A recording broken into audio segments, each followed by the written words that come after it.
मनस के अहम ना नथी कान जीवा न हूँ नेत्र नाकर न आकाश भूमि न वायु न अग्नि चिदानंद रूपे शिवोहम शिवोहम चिदानंद रूपे शिवोहम शिवोहम।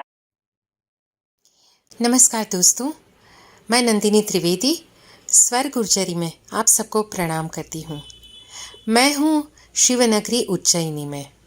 साल भर यहाँ भक्तों की भारी भीड़ रहती है और दुनिया भर से यहाँ लोग ज्योतिर्लिंग के दर्शन के लिए आया करते हैं।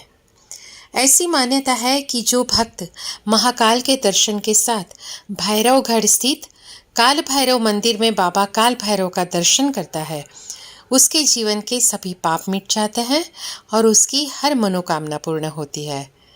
तो मित्रों, आज मैं आपको उज्जैन नगरी के टेंपल की यात्रा करवाऊंगी और यहाँ एक भव्याति भव्य कॉरिडोर का निर्माण किया गया है। उसकी मुलाकात अगले एपिसोड में करेंगे। सबसे पहले महाकालेश्वर में भस्म आरती होती है, इसके बारे में मैं थोड़ा बताना चाहूँगी। महाकालेश्वर मंदिर में सबसे अधिक आकर्षण का केंद्र यहाँ होने वाली भस्म आरती है। भस्म आरती के कुछ नियम है जिसे हर व्यक्ति को मानना पड़ता है।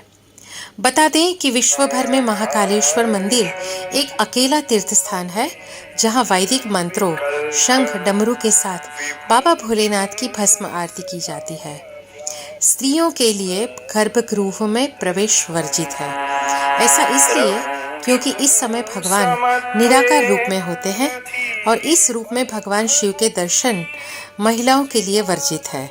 लेकिन भस्म आरती के दर्शन के लिए आए लोग नंदी मंडप, गणेश मंडप और कार्तिकेय मंडप में बैठकर इस आरती में शामिल हो सकते हैं।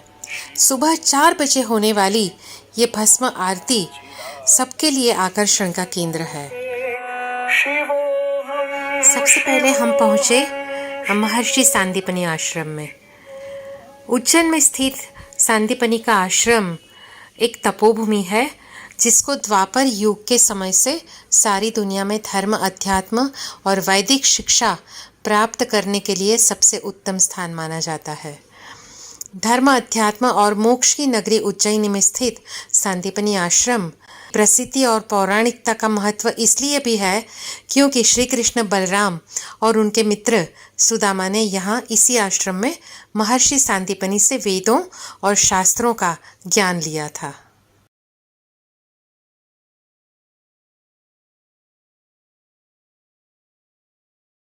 हमारा दूसरा मुकाम था अंगारेश्वर महादेव। उज्जैन के 84 महादेव में शामिल अंगारेश्वर स्कंद पुराण के अवंतिका खंड में उसका उल्लेख है। अंगारेश्वर मंदिर की विशेषता है कि दीपावली के बाद आने वाले मंगलवार को विशेष रूप से अन्नकूट लगाया जाता है और श्रद्धालु मंगलवार को दर्शन करने के लिए आते हैं और मंगल दोषों से मुक्ति पाते हैं। यहाँ एक गौशाला भी है, ये भी आप यहाँ देख सकते हैं।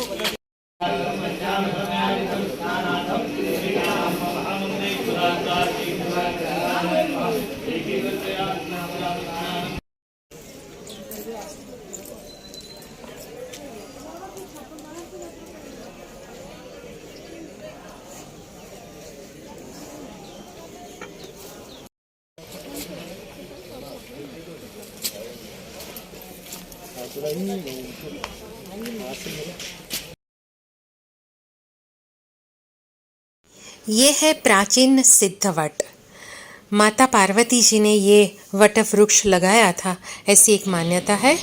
और कहा जाता है कि यहाँ सिद्ध वट पर 3 तरह की सिद्धि होती है: संतति, संपत्ति और सद्गति। तीनों की प्राप्ति के लिए यहाँ पूजन किया जाता है। अब चलिए हमारी रिक्शा में बैठकर मंगलनाथ मंदिर की ओर। मंगलनाथ मंदिर का महत्व मंगल दोष निवारण के लिए है और श्रद्धालु मंगल दोष की पूजा कराने के लिए इस मंदिर में आते हैं।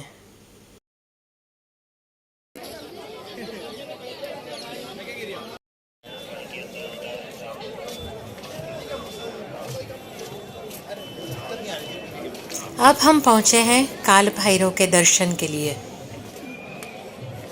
महाकाल के साथ काल भैरव का दर्शन करना भी बहुत ज़रूरी माना जाता है। और आपको जान के ताज्जुब होगा कि काल भैरव को मदिरा पिलाने का सिलसिला सदियों से चला आ रहा है। यहाँ विशिष्ट मंत्रों के साथ बाबा को मदिरा पान कराया जाता है।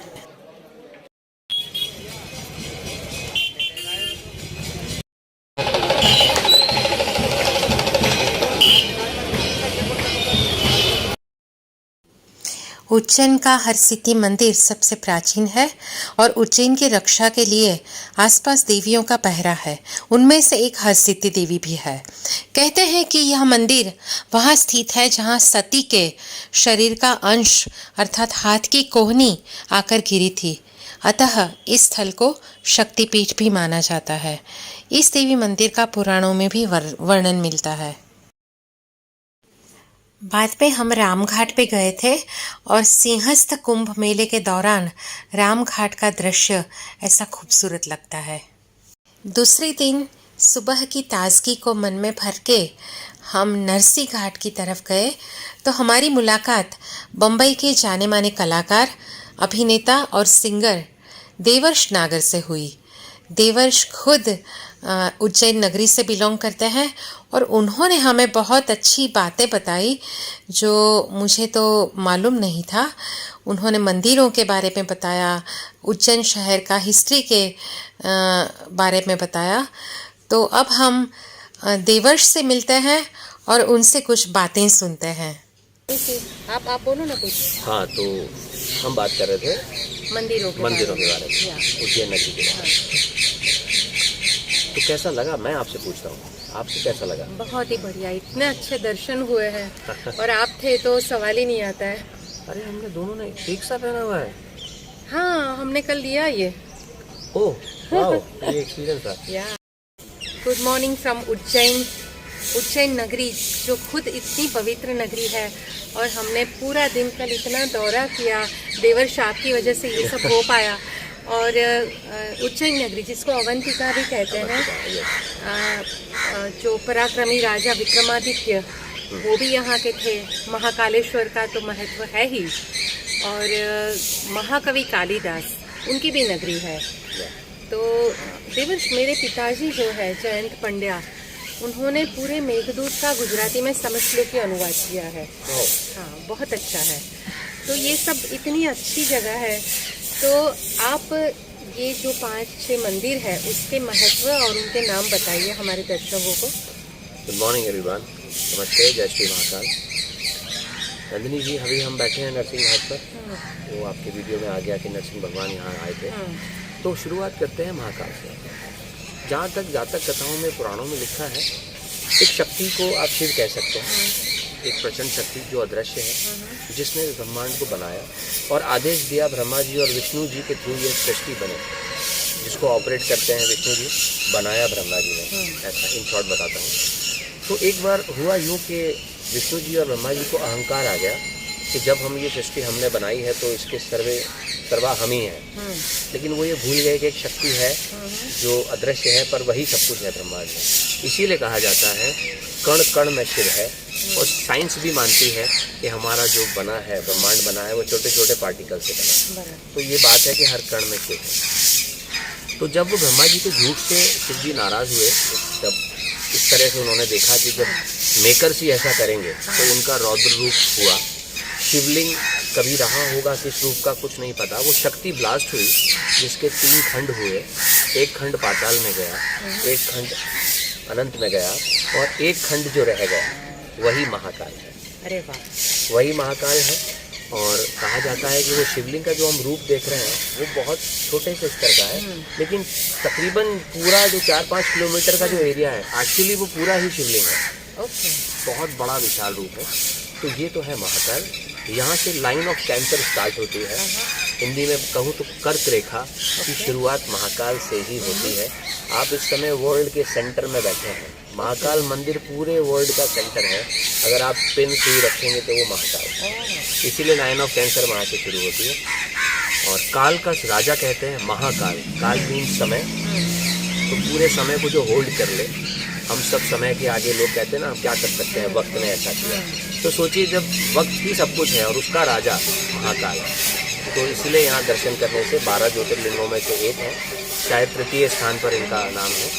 तो दर्शन करने से यहाँ पर आपका समय, आपका पितृ, आपकी जितनी भी प्रॉब्लम्स हैं वो सब एक बार में हर लेते हैं। यहाँ मृत्यु भी कहते हैं, उसको नहीं छू सकता। कहावत है यहाँ का, एक लोकल सॉन्ग कह लीजिए या मुहावरा है, कुछ तो है कि काल क्या करेगा जो भक्त है महाकाल का, काल भी उसका क्या करेगा। तो ये है महाकाल के बारे में। और बाकी जो 4-5 जो मंदिर बड़े बड़े मैंने जो सुने हैं, मैं भी देखिए एक तरह से यहाँ टूरिस्ट के तौर पे आया था, लेकिन जब से इस नगरी से जुड़ा हुआ मैं यहीं का हो गया। फिर है यहाँ चिंतामन गणेश। चिंतामन गणेश में 3 रूप में गणेश जी स्थापित हैं, जहाँ चिंतामन, इच्छामन और सिद्धि विनायक, ये तीनों एक साथ बैठे हैं। भारत में शायद ऐसा और कहीं नहीं है। जिन लोगों के यहाँ शादी में प्रॉब्लम आती है, बच्चों की शादी नहीं होती, लेट होती है, वो चिंतामन गणेश के यहाँ प्रार्थना करने आते हैं और उनकी प्रार्थना स्वीकार होती ही है। इसीलिए जब भी आप चिंतामन गणेश जाएंगे तो आप वहाँ न्यूली मैरिड कपल को शादी के नेक्स्ट डे ही प्रणाम करने आते हैं और अपने नए जीवन का आरंभ करने के लिए आशीर्वाद लेने जाते हैं। और मेरी शादी भी लगभग उन्हीं के आशीर्वाद से हुई। अरे वाह। तो ये हुए चिंतामन गणेश। और शादी का इनविटेशन का जो कार्ड है, लोग जो नहीं आ पाते हैं तो वो पोस्टल से भगवान के नाम श्री चिंतामन गणेश सपरिवार निमंत्रित आमंत्रित करते हैं, सपरिवार आप आइए, तो उनकी शादी सफल होती है।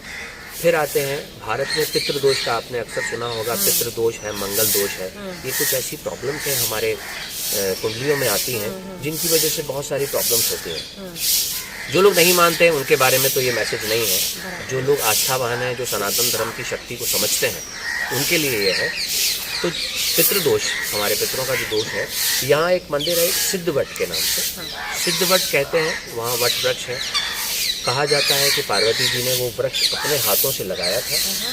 और आप सभी ने कथा देखी होगी टीवी पे, विक्रम बेताल की कहानी।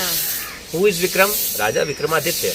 और बेताल, तो उस ही पेड़ पर बेताल लटका हुआ था जहाँ कल आप दर्शन करके आए। तो यहाँ पितृदोष की वहीं बैठते हैं तो पितरों की शांति होती है। केवल उस वृक्ष पर दूध चढ़ा देने से आपके पितृदोष की शांति होती है और पितरों को आपको आशीर्वाद देते हैं। ये हुए सिद्धवट। फिर आप गए थे मंगलनाथ, यानी कि अंगारेश्वर। मंगलनाथ की उत्पत्ति, प्लैनेट, हम मार्स जिसको कहते हैं, मंगल, जो कि हर चीज़ में, ज्योतिष में आप बात करेंगे, शादी में आता है, मांगलिक दोष है। मंगल मीन्स हमारा ब्लड, हमारे ब्लड से रिप्रेजेंट करता है। और हमारे प्लैनेट्स में मंगल को सेनापति का दर्जा दिया गया है। जैसे गुरु है बृहस्पति, वो हमारे 9 ग्रह में गुरु हो गए, ऐसे मंगल सेनापति हो गए। बुध जो है वो पुत्र हो गए, बेटा हो गए।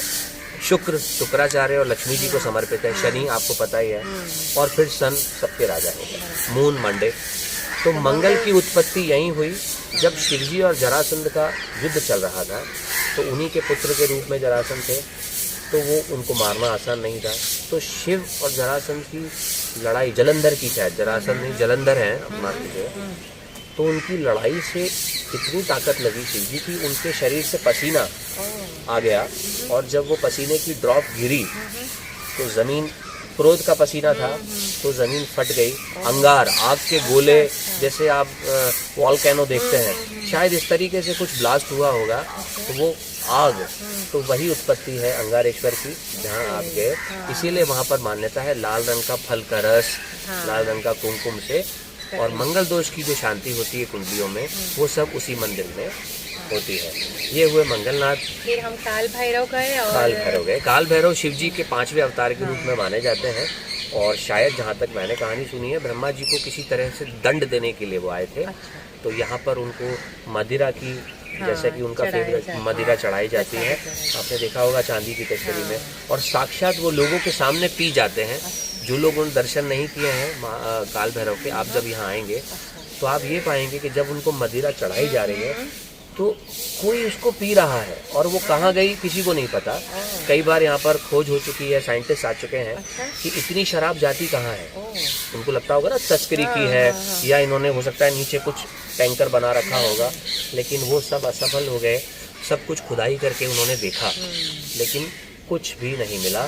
तो ये एक सबसे बड़ा चमत्कार है कि वो आखिर जाती कहाँ है।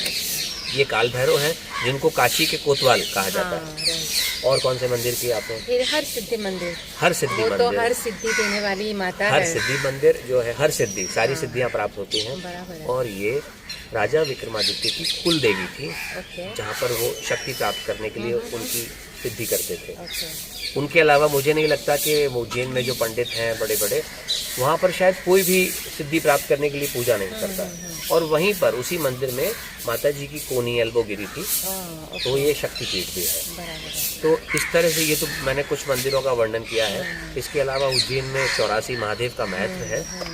84 महादेव हैं जो कि पूरे नगर को और आसपास के गांवों की रक्षा करते हैं। उन 84 महादेव का विशेष दर्शन अपने चौथाए अधिक मास, हाँ अधिक मास में करने का बड़ा महत्व है। 2 बार मैं भी कर चुका हूँ। ये हुए 84 महादेव। इसके ये अलावा एकदम इम्पोर्टेंट है, आप जब भी आए, बाकी तो जहाँ हर गली कोने में मंदिर हैं दिख और है। सबकी बहुत कथाएं हैं। यहाँ के सही जो बात पुराने है। लोग हैं, बड़े बुजुर्ग हैं, वो कथाएं ज़्यादा जानते हैं। राइट। मैंने तो उन्हीं लोगों से जो कथाएं सुनी, कुछ पढ़ी, हाँ। वो आपको बताने की कोशिश की। ठीक है। और नरसिंह घाट, शिप्रा में स्नान जरूर कीजिए, क्योंकि अब तो शिप्रा में नर्मदा जी का भी जल जो है गवर्नमेंट ने जोड़ दिया है, तो अच्छा। आपको एक साथ पुण्य तो प्राप्त हो नदी का जाएगा। पुण्य प्राप्त। Okay okay, thank you so much Devash, बहुत अच्छा लगा ये इन्फॉर्मेशन। हाँ, आपके थ्रू लोग जागेंगे, धर्म के प्रति बिल्कुल। खिंचेंगे। हाँ। ये बहुत अच्छी बात है। सही बात है।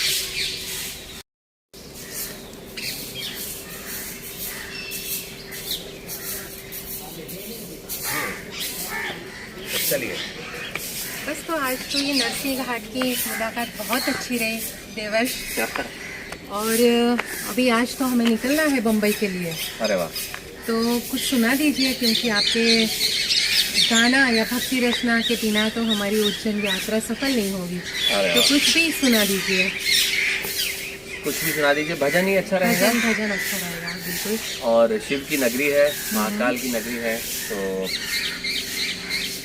शिव जी पर कुछ भजन हो जाए। बिल्कुल। उनके रूप का वर्णन है। खुद को राख लपेटे फिरते, औरों को देते धन धान। खुद को राख लपेटे फिरते, औरों को देते धन धान।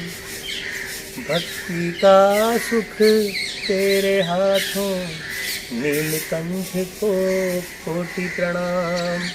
नीलकंठ को कोटि प्रणाम। बहुत बहुत धन्यवाद देवर्ष नागर। आपकी दी हुई माहिती से हमारे दर्शकों को काफ़ी जानकारी मिलेगी। And friends, do like share and subscribe स्वर गुर्जरी। आपके दोस्तों के साथ भी ज़रूर शेयर कीजिएगा।